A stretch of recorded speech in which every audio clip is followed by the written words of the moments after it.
BBC दुनिया में आज देखिए, वायु प्रदूषण और कोरोना वायरस का क्या है कनेक्शन।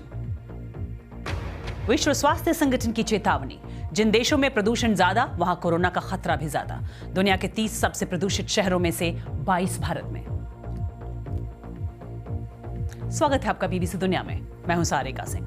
प्रदूषण से कोरोना वायरस के बढ़ते खतरे पर होगी कवर स्टोरी में बात, लेकिन पहले हेडलाइंस। पिछले 24 घंटों में भारत में कोरोना वायरस के 1553 नए मामले, पर कम हुई है कोरोना की रफ्तार। Indian council of medical research के मुताबिक भारत के 80% कोरोना पॉजिटिव मामलों में या तो कोई लक्षण नहीं था या बेहद मामूली लक्षण नजर आए। दुनिया भर में 24 लाख लोग कोरोना वायरस की चपेट में। मध्य पूर्व में तुर्की बना नया हॉटस्पॉट। ईरान से ज्यादा हुए मामले। जर्मनी में हालात काबू में, छोटी दुकानें खुली तो ऑस्ट्रेलिया में कुछ बीचों को लोगों के लिए खोला गया। अमेरिका में लगातार बढ़ रहे हैं कोरोना के मामले। अब तक वहां 40,000 से ज्यादा की कोरोना की वजह से मौत। बावजूद इसके लॉकडाउन खोलने की मांग को लेकर कई राज्यों में प्रदर्शन। सऊदी अरब की सर्वोच्च धार्मिक संस्था ने दुनिया भर के मुसलमानों से की अपील, रमजान के दौरान बाहर जमा होकर ना पढ़े नमाज। 23 अप्रैल से शुरू हो रहा है रमजान का महीना। तेल के उत्पादन में कमी के फैसले के बावजूद अमेरिका से लेकर यूरोप तक तेल के दाम में गिरावट जारी। कोरोना वायरस की वजह से लॉकडाउन में कम हुई है तेल की मांग। विजय माल्या मामले में भारत को बड़ी कामयाबी। भारत प्रत्यर्पण करने के खिलाफ उनकी याचिका को ब्रिटेन हाई कोर्ट ने रद्द किया। माल्या के पास सुप्रीम कोर्ट जाने का विकल्प खुला। इनमें से कुछ अहम खबरों की चर्चा होगी आज बीबीसी दुनिया में।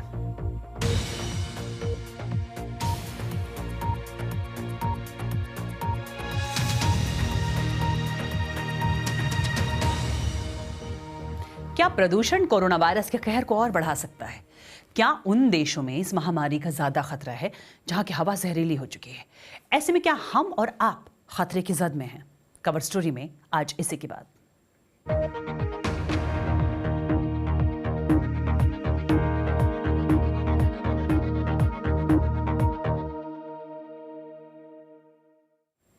कवर स्टोरी पर बात करने से पहले जान लेते हैं भारत का अब तक का कोरोना अपडेट।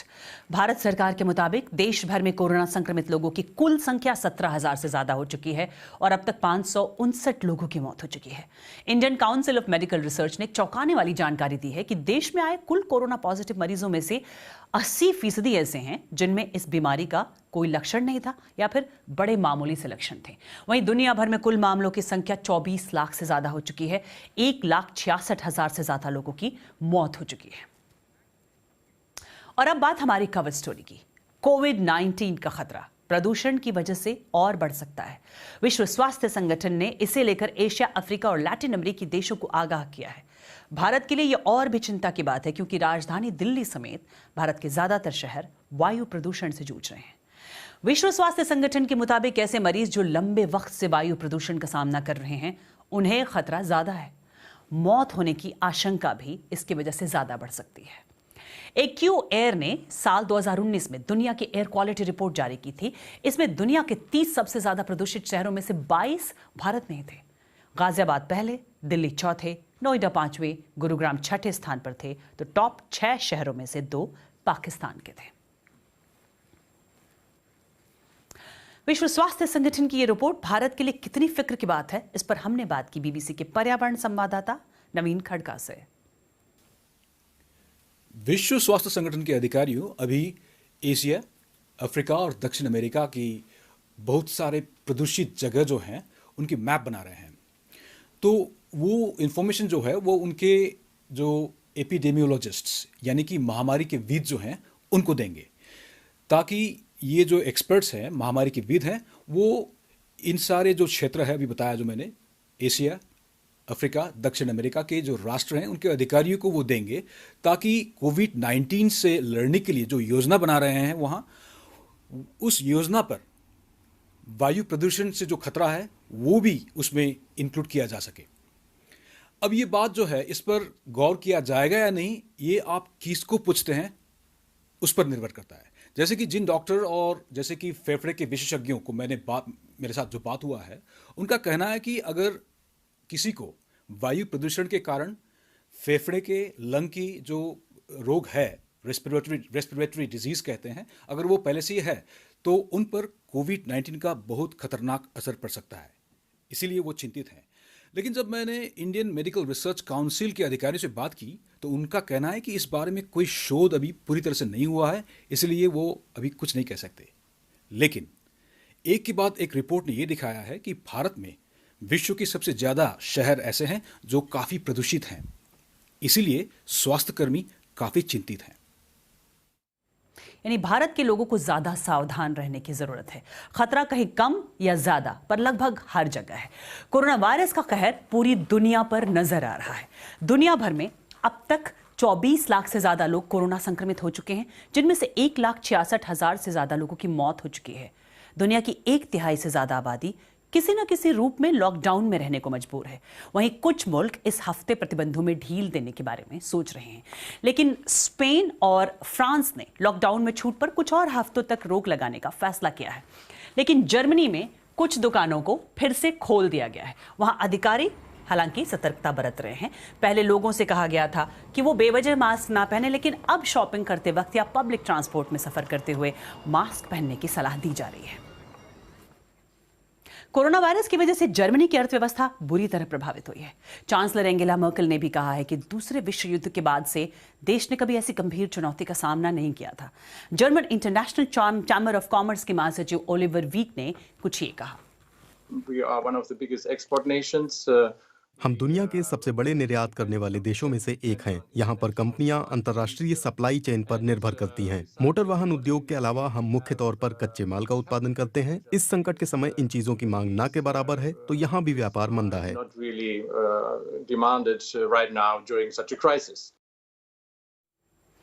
इस बीच दुनिया में कोरोना वायरस का एपिसेंटर बन गया है अमेरिका, जहां यह महामारी बढ़ गई है। पर कुछ राज्यों में संक्रमण के मामलों में कमी आ रही है। इस वक्त अमेरिका में कोरोना वायरस के 7,60,000 मरीज हो गए हैं। वहीं कल कुल 2,000 मौत हो गई। कुल मिलाकर अब मौत का आंकड़ा 40,000 के पार चला गया है और इनमें से आधी मौतें तो अकेले न्यूयॉर्क में ही हुई हैं। न्यूयॉर्क में अगले हफ्ते एक आक्रामक कोविड-19 एंटीबॉडी टेस्टिंग कैंपेन की शुरुआत होने जा रही है, ताकि ये पता चल सके कि राज्य में कितने लोग संक्रमित हैं। हालांकि यहां कोरोना वायरस से हो रही मौतों की दर में गिरावट आई है। इस बीच कोरोना की गंभीर समस्या के बावजूद अमेरिका के कई राज्यों में लॉकडाउन हटाने की मांग को लेकर लोग सड़कों पर उतर आए हैं। देखिए रिपोर्ट।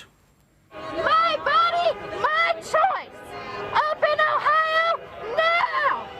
अमेरिका के कई राज्यों में लॉकडाउन के खिलाफ प्रदर्शन हो रहे हैं।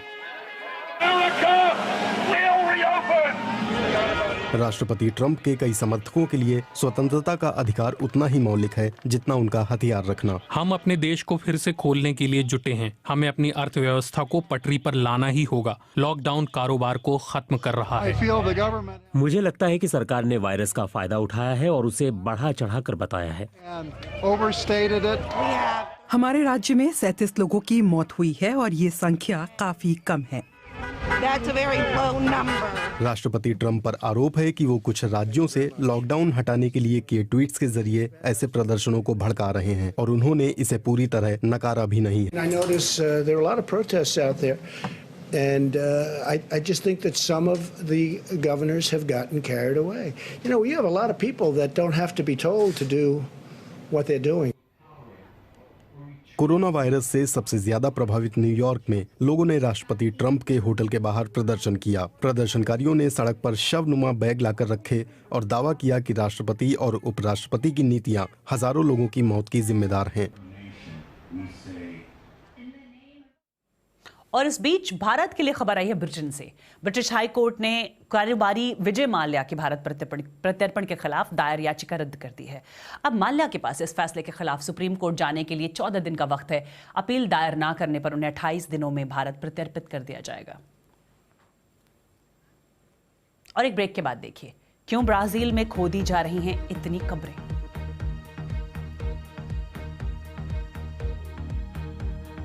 तो बीबीसी दुनिया में अब भी बहुत कुछ बाकी है। बने रहिए हमारे साथ। हम मिलते हैं एक ब्रेक के बाद।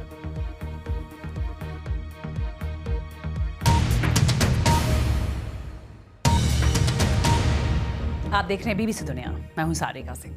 ब्राजील में कोरोना वायरस से 2000 से ज्यादा लोगों की मौत हो चुकी है। फिर भी जहां दुनिया भर में सरकारें कोरोना वायरस को रोकने के लिए लॉकडाउन जैसे कदम उठा रही हैं, वहीं ब्राजील के राष्ट्रपति जायर बोल्सोनारो मान रहे हैं कि कोरोना वायरस से उनके देश को खतरा है ही नहीं। इसीलिए वो लॉकडाउन हटाने की मांग कर रहे प्रदर्शनकारियों के साथ खड़े दिखाई दे रहे हैं। साथ ही अपने ही राज्यों के उन गवर्नरों का भी विरोध कर रहे हैं जिन्होंने अपने राज्यों में लॉकडाउन लगा रखा है। देखिए क्या है ब्राजील के हालात। ये एक मुश्किल घड़ी है। मृतकों के परिजनों को शवों को सुरक्षित तरीके से और जल्दी दफनाना पड़ रहा है। इस महामारी के वक्त कब्र खोदने वाले भी कोई जोखिम नहीं उठाना चाहते हैं। सैंड्रो ने कभी सोचा भी नहीं था कि उन्हें इस तरह अपनी मां को अलविदा कहना होगा। यहाँ दफनाए जा रहे कई मृतकों की तरह ही मारिया ओडेची की मौत भी कोरोना वायरस से हुई। मैं हालात को लेकर बहुत फिक्रमंद हूँ। पहले मैं इसे बहुत गंभीरता से नहीं ले रहा था, मैं इसे मान नहीं रहा था। मुझे लगा ये बातें सिर्फ मीडिया फैला रही है, लेकिन जब मुसीबत हमारे परिवार पर आई तब हमें इसकी गंभीरता का एहसास हुआ। लैटिन अमेरिका का सबसे बड़ा कब्रिस्तान इन दिनों काफी व्यस्त है। ये लोग आने वाले समय के लिए खुद को तैयार कर रहे हैं। संक्रमण की उच्चतम सीमा मई या जून तक सामने आने की संभावना है। कब्र खोदने वाले विल्स ने बताया कि नगर पालिका ने 5000 बॉडी बैग्स खरीदी है। ब्राजील में लैब में टेस्ट के लिए हजारों मामले लंबित पड़े हैं। जांच के लिए जरूरी चीजों के आयात के लिए देश संघर्ष कर रहा है, क्योंकि पूरी दुनिया में इस महामारी से निपटने के लिए इनकी मांग बढ़ी हुई है। हम अभी सिर्फ इस समस्या का छोटा सा हिस्सा ही देख पा रहे हैं, क्योंकि ब्राजील में अब भी उन्हीं लोगों का टेस्ट किया जा रहा है जो अस्पताल जाते हैं और वहीं रहते हैं। ऐसे में हमें ज्यादा गंभीर मामलों के बारे में पता तो चल जाता है, लेकिन हमें ये नहीं पता कि आबादी में ये वायरस कैसे फैल रहा है।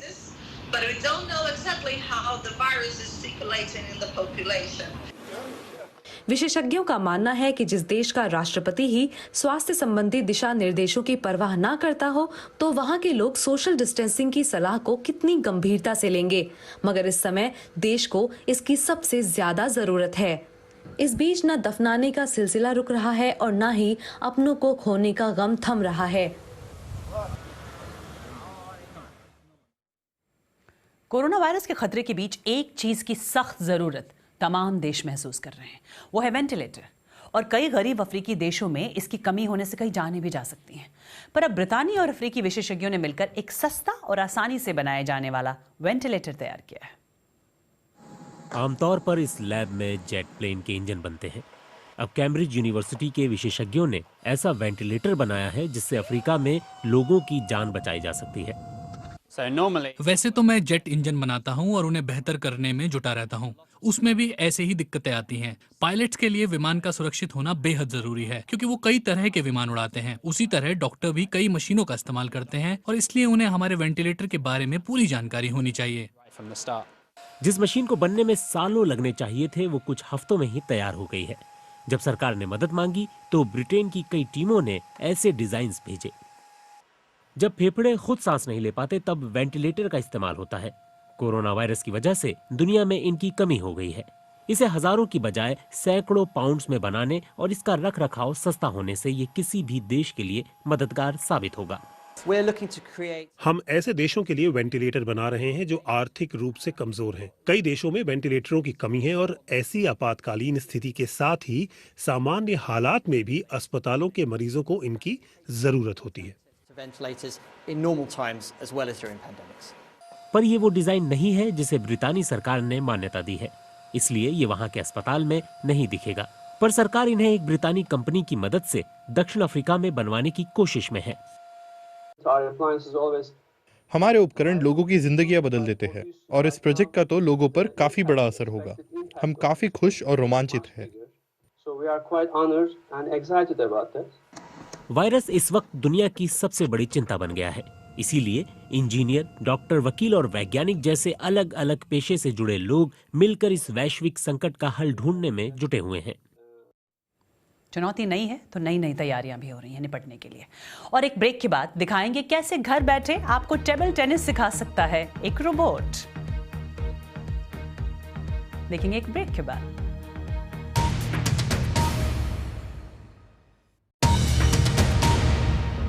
आप देख रहे हैं बीबीसी दुनिया, मैं हूं सारिका सिंह। कोरोना संक्रमण के कारण टोक्यो ओलंपिक 1 साल तक के लिए टाल दिए गए हैं।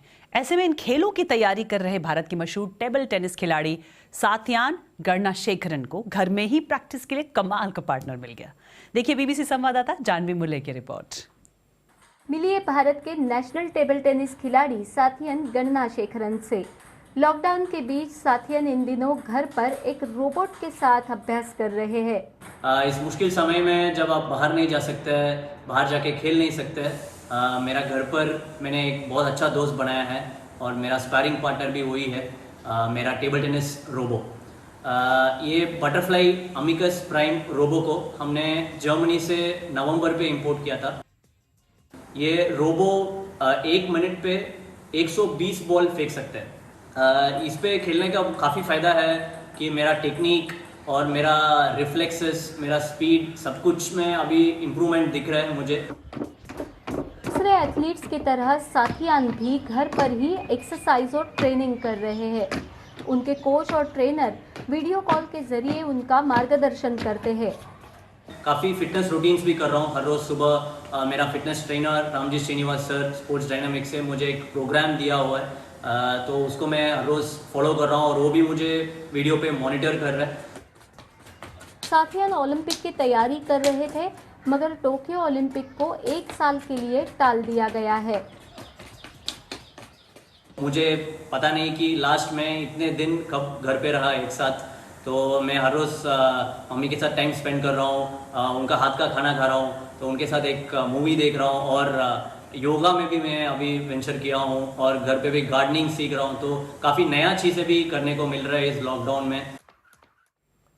और दुनिया के कई हिस्सों से आजकल ऐसी तस्वीरें आ रही है जिसमें दिख रहा है कि जब इंसान अपने घरों में रहने को मजबूर है, ऐसे वक्त में जानवर जहां चाहें वहां घूम रहे हैं। फिर चाहे किसी का बागीचा हो, सड़क गलियां हो, कभी कभी तो किसी के घर भी आ रहे हैं।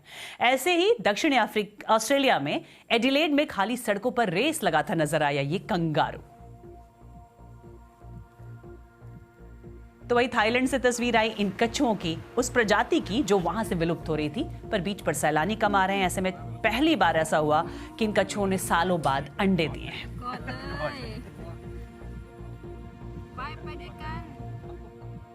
तो कार्यक्रम के बारे में फीडबैक देने के लिए आप मुझे ट्वीट कर सकते हैं बीबीसी सारिका पर।